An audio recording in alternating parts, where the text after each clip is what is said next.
Hello, welcome to my channel, the new channel, which I am currently starting, Bookstahooda.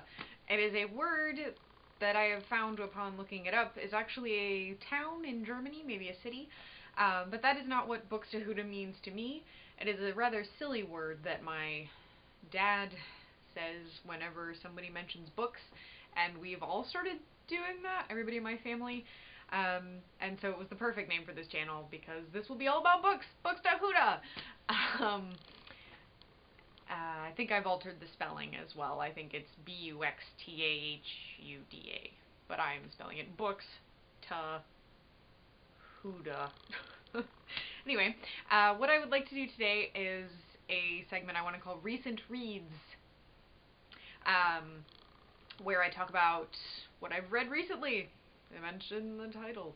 I'm going to try to go with what I read earliest to the front, but these might be out of order a little bit.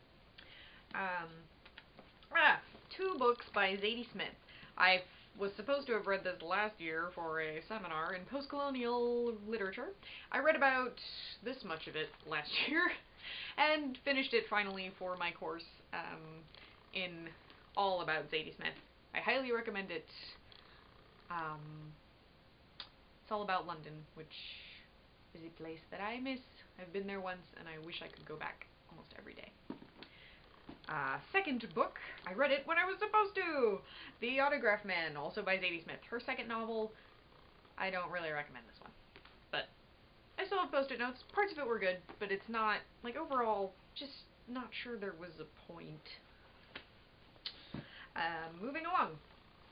Probably earliest after that is Nora Ephron's collection of essays, I Remember Nothing and Other Reflections. I'm trying to read all of Nora Ephron's writing, probably not her screenplays, I would rather see the films, obviously.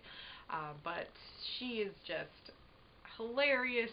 She inspires me to write, like, little responses to her, which she sadly will never get to see, and I mean, why would she see them anyway? I am me, and she was Nora Ephron. But she's fantastic. That's all I have to say. Amy Poehler's Yes Please. Oh, I scratched the cover. Boo. I may have just done that, actually. But anyway, it's Amy Poehler's Yes Please. It is pretty recent. I bought it to read it as part of Essie Button's bookshelf, which is quite fun. She actually... Esthé's opinion of it changed my opinion of it a little bit, because I tend to be, you know, as a graduate literature student, I tend to read for prose quality, and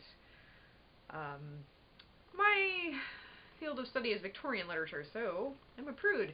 And a lot of this is not fit for prudes. Like, I swear, you know, I'm not a prude in that sense, but there's just a lot of not prudish things in here that I don't really want to read no matter who is saying them.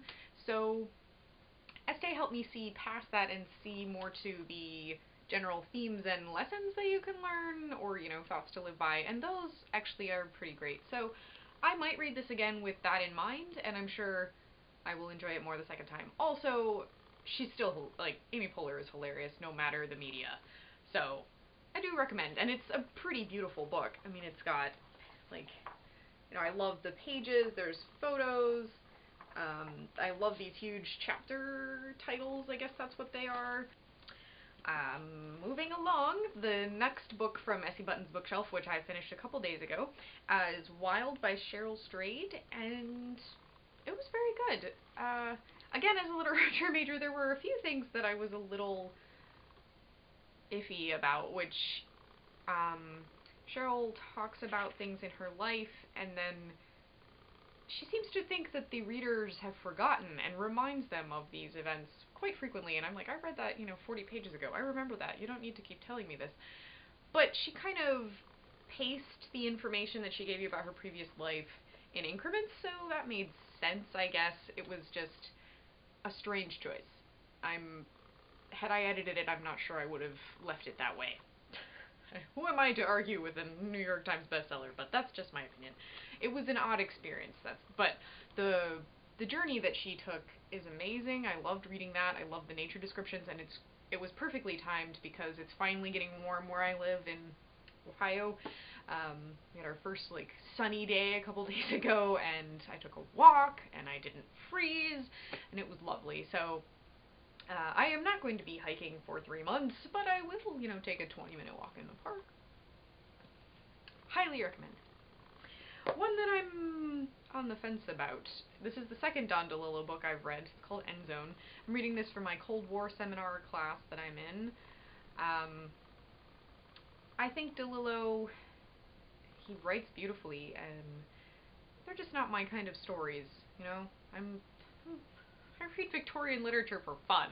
This is about as un-Victorian as you can get.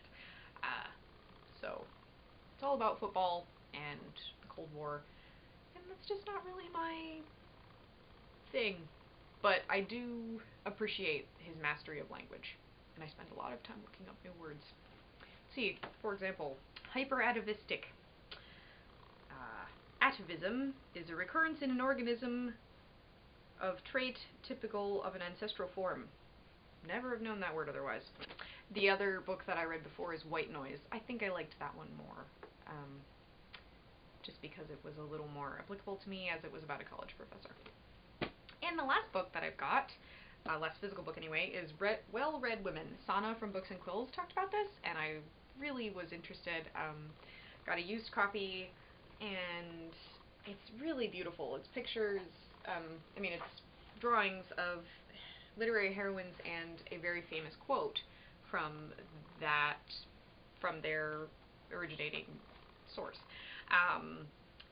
You know, it didn't take me very long to read, and I feel kind of like a cheater using this as one of my Goodreads books for the year, but hey, it's a book and I read it. And it ends with my favorite heroine of all time, Scarlett O'Hara from Gone with the Wind. After all, tomorrow is another day. I was very pleased that that was the one that Samantha Hahn, the author-artist, decided to end with, because